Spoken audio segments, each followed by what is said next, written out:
En el aspecto personal, este odu vino negativamente, por lo tanto, encontraremos en el entorno personas malévolas que intentarán perjudicarnos. Oturaokbe habla de traumas, inseguridades y ansiedad que causan las experiencias pasadas. Es necesario escoger un mejor ambiente en todos los aspectos de vida.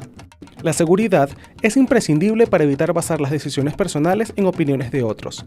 Dejar que el entorno influya en nuestras decisiones acarreará pérdidas en todos los aspectos de vida.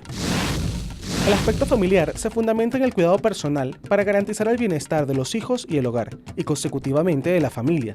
Reflexionar en la forma en que fuimos criados permitirá una crítica constructiva para mejorar los lazos familiares.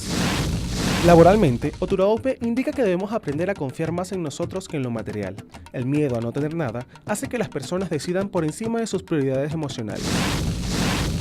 En cuanto a salud, Oturoriko certifica la alteración del sistema nervioso causado por la inseguridad laboral, sentimental y espiritual.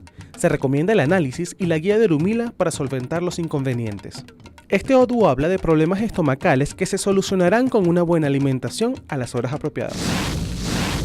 En este odu, muchas personas invocaron el poder creado por Olodumare para hacer daño, y así perdieron la capacidad espiritual, olvidándose de los tabú principales que son el irrespeto, la calumnia y el aprovechamiento, actos condenados por Igba Odu.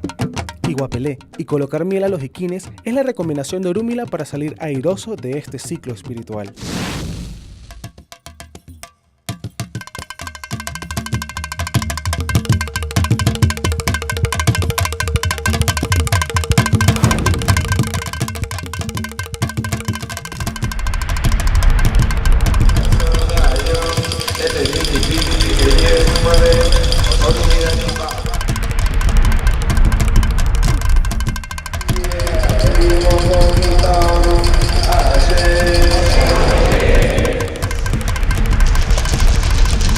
Ellos de Uruguay, carajo.